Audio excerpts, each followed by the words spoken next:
Welcome to The Sober Unicorn. We are a gay hosted, all inclusive podcast about sobriety and addiction recovery for the LGBT plus community and all of our allies. I am your host, Holden, and thank you for joining us today. All right, well, hello, everybody. It's Holden back here again with The Sober Unicorn. I just want to kind of give everybody a forewarning. So, I am kind of moving into a new area. So, please bear with me as I get curtains to fix the lighting, things into the bedrooms in order to absorb the sound. So, it may be a little echoey right now, as well as you could tell, the lighting's kind of off for me as well. So, so just bear with me on that, but I just do still want to get content out there for everybody that is listening and that continues to listen and support the podcast. So today we have a coworker of mine. I've been working with her for maybe a month and a It's been half. 2 or 3, like February. Oh my god, has it been okay? Well, anyways, I haven't realized I put up with her for that long yet. So it's a coworker of mine, and the thing is like she has some time under her belt. She's been in, she's been out, she's been in the industry for a long time as well. So she has a lot of experience from addiction as well as trying to help other people with addiction as well. So, hello, Stacie. How are you? Oh, I'm good. How are you? I'm doing good, except, of course, the stress of moving and trying to get everything. I'm going to have to thumbtack a sheet up there or something um, to It's fix golden this hour, lighting baby. later. Look great. It is.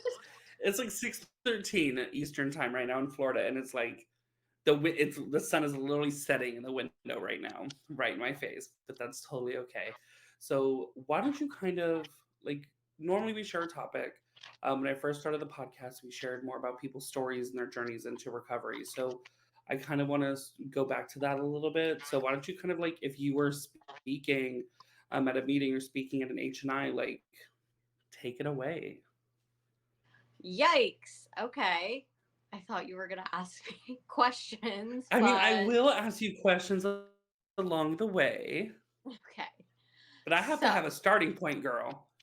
so I was my clean date is July 12th, 2011.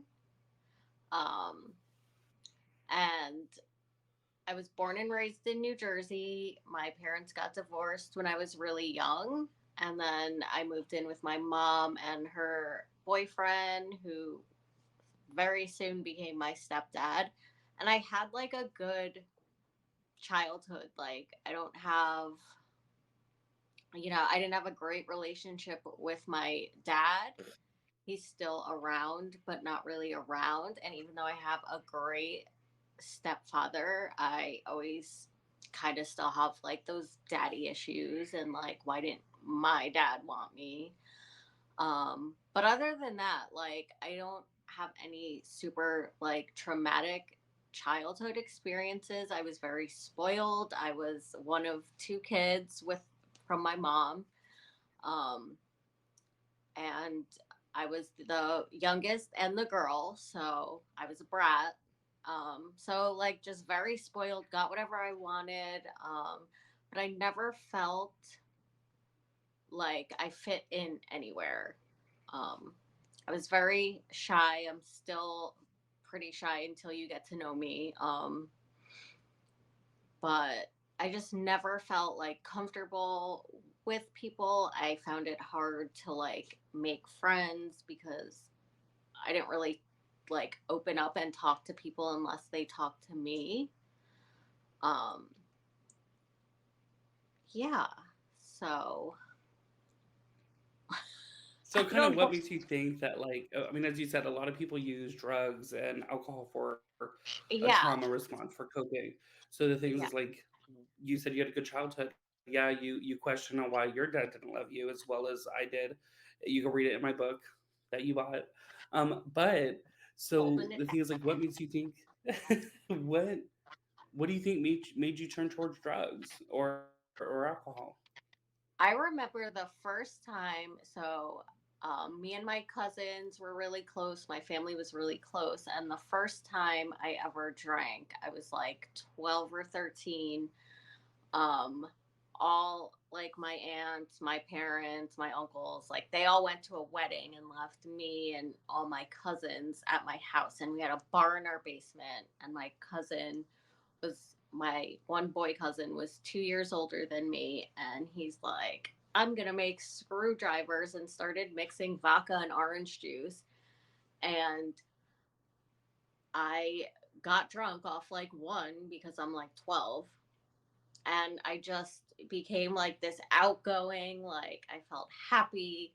I felt like I could talk to anyone, and I think that's really what it got me like out of my shell. And we, went for a walk, and we were like in a store, and I was just like talking to people all drunk, but like happy, and people were laughing, and I was like, "Oh, people like me, like I'm funny, like I can talk and I'm funny, and like people get to know me." And it kind of just started there.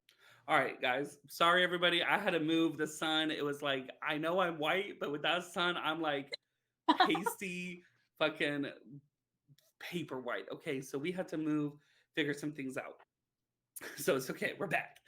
Um, so you said your cousin drank. You had a good time. You went to the store. Like the thing is like, was drinking your end, or did you indulge in other substances? No, it only got worse from there. Then I just became like a garbage can. Like anything you put in front of me, I would do. Um, I'd go to Hmm. parties with like I was friends with all the like emo girls, but then like all the jocks were like my friend, because the jock men, because I was like the cool girl that would like party and do whatever and snort muscle relaxers with them, not even knowing what it was. And like, so just anything I tried, I felt like I fit in with more and more people. So I wasn't like popular, but I wasn't like, I had a very diverse group of people that I would hang out with because of like using. I was down for anything. I just always wanted to get out of who I was. So whatever you put in front of me, I would do. Yeah, you were DTF, Yeah, well, down to get down for high. fun. Oh, down for fun. Okay. Down Yes. for fun. Um, So of course, like the addiction spiraled out of control. So like, at what point did you like realize like, because I mean you're young, you're in your 30s, and you've been clean 12 years. So like, at what point did you be like, bitch, like you got to stop? so, um, Goodness. Okay. Well, when I was like in my very early 20s, I met a guy, and that's always the downfall, I feel like, for me. Um and I was like, "Oh, he's great." Like in the beginning he was very like all about me, always wanted to be around me, but then the more we started using together, he became abusive verbally, and then it turned into like physically abusive, and then the drugs got stronger. It went from like drinking cocaine, like, fun party drugs, to like, then it was like Xanax and like Percocets and anything to numb me. I just wanted to be numb. And the worse he got into like the addiction, the more violent he got with me. And this went on. I was with him Of for course. 4 years. And I was scared to get out. I thought, if I leave, he's gonna find me. He also has all the drug connects. So there was a lot of things holding me there. And it got to the point where he was like literally pimping me out on the internet. Um, and I had ended up getting we got pulled over one day and I ended up with a felony drug charge. Um, and then I never went to court for that charge. So I ended up with like a $10,000 warrant. And this is like my first time being in trouble. Um, so then, and I grew up really close with my parents, and that relationship like dwindled. And when I didn't show up for Mother's Day, my mom knew like something was wrong because I would never like not see her on Mother's Day. And she called, she filed a missing persons. And since I was being pimped out on the internet with my phone number that everyone had, it was easy to like find my, yeah, find my roundabout location. So the cops ended up finding me in a hotel. Um, and since I had that warrant, they had to arrest me. I did 3 days in jail, which was enough for my tiny ass, who's never been in trouble before. Um, of course, I was dope sick the whole time, miserable. My mom wouldn't bail me out. She's like, I don't have to worry about you when you're in there. Like, I know where you are. Um, so my boyfriend at the time and one of my friends ended up bailing me out. I used, I didn't tell anyone I was out. I used for like 3, 4 more days. And then I finally just, I don't know. Like, I guess I had like a spiritual awakening, just like randomly woke up, looked at myself. I was like skin and bones. I had no control of like my body anymore. Like, I felt like I didn't own my body. And I just like called my parents and it was like, I need help. Um, So the thing is, for anybody listening, let me tell you, for if you've never experienced detox, detox is not fun when it's medically assisted, let alone detoxing in jail. So do not wait until you get caught and be like, I'm just gonna party it up till the po-pos catch me. Don't do that. It's not no, fun. Detoxing sucks. It sucks. it was awful because I was like crying in the jail cell because I'm so sick. Everyone in there is annoyed at the new bitch crying in her cell all night. So then they're not letting me like eat my food. They're like, I actually ended up telling, like, I had to see a nurse or whatever in jail. And I told a nurse I wanted to kill myself just so they'd put me in solitary confinement because I didn't want to be out in general population because they were like stealing my food. They were like, "Are you the bitch that was crying all night?" Like, yeah. So I Oh put my god, myself that's in absolutely solitary. horrible. So of course, so how'd you find recovery? So the thing is, like, nowadays recovery is a click of the fingers away at Google. So the Yeah. thing is, 12 years ago, it was not as easily accessible to quickly find meetings or quickly find a rehab. So like, how did you connect to recovery scene?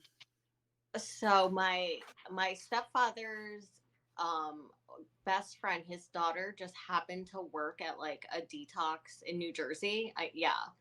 So they got me into there for like a week, but that was just detox. And you know, I do have an older sister from my dad. Like my mom's not her mom, my half sister. So, and she's very involved. Like um she would do like anything for me or my brother. So she was like, well, okay, a weekend detox is great, but we got to find s- somewhere for her to go longer. Like she needs longer than a 7 day detox. So luckily, I mean, there was Google a little bit back then. It just, there wasn't as many places. So she just calls a random 1-800 number, and it was to this place in Florida that's, it's not open anymore, but so that is what got me down here. And I didn't have back. 12 years ago, the cutoff age for insurance was 23 and I was 25. So I didn't have health insurance. My family private paid for me to go to treatment. And if you know, you know, it's expensive. Like putting out like a second mortgage on their house to get me help. Um, so that's how I ended up in Florida. And then, it was almost, my 28 days was almost up. And I was like, oh, so, calling my mom, when's my flight home? And she's like, I think you should stay. We've talked to your therapist. Like, you should stay and try like a sober living house. Or she said a halfway house. And in Jersey, halfway is like where you go when you get out of prison, like, not like sober living like it is down here. And I'm like, a halfway house? Like, no. And she's like, I think it'll be really good. And a lot of my friends from treatment were going to sober living houses. And my mom was like, well, if you can't come back here, so either you do this or you come back to New Jersey and you're homeless. So I really just didn't have a choice. Um, and yeah, so I went Well, now into you're 12 years later in Florida, and living life. I wouldn't move back to Jersey if you paid me. So I I built mean, a life okay, no tea, no shade to anybody that lives in that New lives in Jersey. Jersey. But I don't like trust the me, cold. everybody that I've met that came to Florida for recovery has stayed in Florida. Yeah. So, of course, you found recovery. You were forced essentially into a halfway house. So, what do you feel was a huge contributor to your success to be able to obtain 12 years? I mean, at first, just I built such a close bond with the girls in my halfway. Like it was so unique. Like I was in there for almost a year, and for like 9 months of that year, it was like the same 9 girls. Like I didn't experience seeing a lot of people in and out. Like we were like sisters. 3 of us have a tattoo of our halfway house, like the number of the house on us, because we, yeah, Listen, no, no, that's some Broward but bitch thing to do right there. we formed such a bond, and I still talk to like a lot of the girls I was in halfway with today, and we're all like still clean. We don't all have like Really, that's 12 years, but we've all let come. me tell If you. The let me say this. Not all halfway experiences are bad. We Yeah. we have people come on here and discuss that, oh, I was so excited to get out of halfway. Yes, I just moved out of halfway and to partner with somebody. And like, yes, was it exciting? Of course it was. But Oh it was hell yeah. exciting because it's a new chapter of my recovery into my life. But like my halfway experience was incredible. Like I got along with everybody, got along with the house manager. The house was nice. There wasn't a constant rotation of people coming in and out like most halfway houses. It wasn't a flop house. So the thing is like when you hear the word halfway or sober living, don't automatically be like, nah, bitch, like you ain't gonna catch me over there because the experience is what you make of it. Not all halfways. I mean, we just had somebody from a, Joey from Rainbow Hill, Rainbow Hill Recovery, Rainbow Hill Sober Living on, and like he caters strictly to gay people and trans people and non-binary, and so like there's a halfway out there for everybody. There's couples, there's mom Yeah. halfways, there's baby daddy halfways, there's dog halfways. Yeah. So yeah, the only reason like I was excited to get out of halfway was to like be able to have like boys over and not have a curfew. But besides that, it was like a solid like sisterhood The, that we had. the curfew sucked. Let me tell you. Yeah. Like trust me, my halfway curfew is midnight, and like, I'm sorry, baby boy, but if you pass out past midnight, what the hell you doing? You either drinking or drugging. There's Right? no other Yeah, reason you you need didn't to be out pay past me to. midnight. I hate being out past midnight now. It's listen, it's like 9 o'clock, and I'm on the couch like, okay, I think it's bedtime. Like 9 p.m. Like it's like clockwork. Yeah, I have to be asleep at like 9:30, or I'm just like done the next day. So of course, you work in treatment. That's how we know each other. You have worked in treatment for many, many, many years. I mean, you were actually at the time my boss's tech, and my boss is what yeah. I will whatever, like 10 years clean, 8 years clean, whatever it is. So like, why do you find yourself working in treatment, and what is rewarding about it? I mean, I just want to help people like find this way of life. I mean, I've went through a lot of pain in recovery as well, but like the love in the rooms like is what keeps me going. You know, I've been through some painful shit, but and I just want to help people know that like you can, you know, go through what you go through, but you could like get clean, get, you know, to the other side, and you don't have to use like literally no matter what. Like I always say, like Hashtag no matter what, bitch. if you could go through like some of the shit I've been through clean, like anybody can And that is fucking see. true. The thing is I know when coming to the rooms, yeah, no, 100%. And there's some lag. So again, we apologize because there's some laggy lag happening right now. But the thing is, you hear in the meetings that I go to, at least, like, don't pick up no matter what. At the end of the day, you have to focus on what caused the addiction. Because the thing is, at the end of once you're out of treatment, once you detox, the drugs are out of your body. So you make the conscious decision to smoke, get high, pick up the drink at the bar. So you like, and I think that's like this time around for me, my recovery, like it it took a lot for me to realize that it wasn't all about the drug and it wasn't all about the alcohol. There was like a huge underlying factor, which was of course myself, my thinking process, my coping mechanisms, the people I surrounded myself with. Um, so what was the of course you moved. So what was the biggest thing you had to change? Was it like the people around you that was the hardest to get rid of? Was it like your inner like your self-love? Like I mean, what was the hardest thing for you to overcome?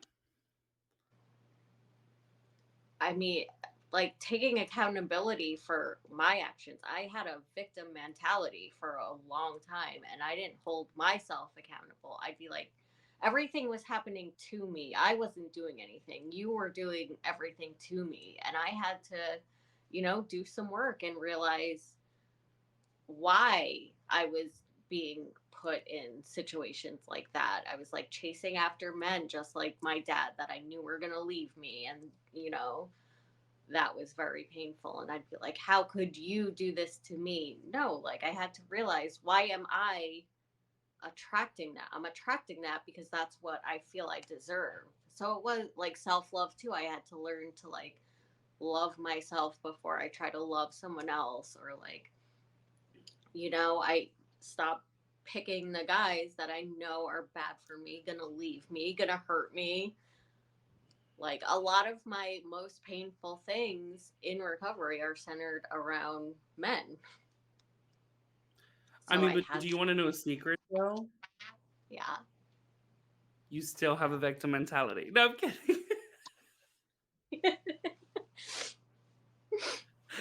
No, no, I I'm do kidding. sometimes. No.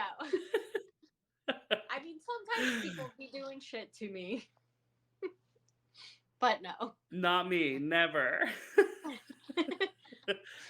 You're um, never a bitch to so of me. course, no, never. So if somebody's like seeking recovery, or like early in sobriety, or maybe still actively using, like, what's the best piece of advice that you would give to somebody that's like sober curious or fresh in recovery? just, I mean, just give yourself a chance. Maybe try a meeting, try to, get connected and feel that love. I mean, the people loved me when I couldn't love myself and until I loved myself. And it took years. I mean, it took like finding out my baby daddy was like having a full on affair. And at that point, during COVID and like becoming a mom in the process, I kind of stepped out of the rooms a little bit. Like I didn't use, but like I wasn't going to meetings, I wasn't reaching out, I was very disconnected. And when all that happened with my son's father, what did I do? I went snot nose crying to a meeting because I didn't know what else to do. And they loved me back to health again, just like, they always have. So just, if you're new and uncomfortable, it can be very uncomfortable. Like, I'm not an easy person to get to open up, but like, you're gonna find people that are gonna love you through your shit. I realize that everything I've been through, someone else has been through it. You could find someone in recovery that's been through what you're going through in some form, and they're going to be able to help you through it and help you realize that you can do it, and you owe it to yourself to like just try. It's not easy. I've thought about using multiple times in the last 12 years, but like, it's not going to make anything better. It's going to make everything worse. I could lose everything. I mean, I've built such That a is life over the like past the 12 truest statement. Trust and believe. My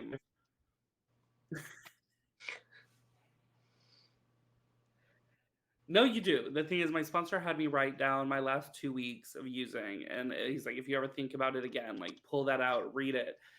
And Yeah. then there's been multiple times in the past. How many months is it? I don't even know at this point. I think it's like 16 or 17 months that I've pulled that out. And it's like, girl, you were like miserable. Yeah. Like, why would you choose to go back to that? I mean, there was somebody that I know, I would say an acquaintance, not really like a very close person to me, but I know people that are very close to her that just passed due to an OD. And it's like, you like that you chose to pick back up, and now the amount of people that are just lost and emotional, your family, like, and the life that you could have had, like if you just would have stayed clean and just asked for help. That's all it fucking like. That's the craziest thing, is all it takes is asking for help. That's it. Yeah. Literally. Yeah. When I was going through all that shit with my like kid's dad, and walked into my like the first meeting I went to in months, it was a women's meeting. And like, I thought like nobody's gonna want me here. Like, those women picked me up. Like, I don't know where I'd be if I didn't suck it up and like go to a meeting and ask for help. Before we come to the close of the episode, is there anything that you would like to state that you haven't already stated? I think one thing I like to say that people can, tend to relate to is, throughout recovery, anytime I thought something was a loss, like I never lost something without getting something way better in its place. So even through all the losses and all the hard times, like, keep going, and it's gonna get better. Exactly. Well said. Well, thank you so much, Stacie, for Thank taking the you for time out of your day and joining us. thank you for having me. Thank you for listening to our episode. If you want to be notified about every new episode release, hit that subscribe button. Make sure to check out our website at thesoberunicornpodcast.com. Don't forget, everybody, don't be normal, be a unicorn, but better yet, be a sober unicorn.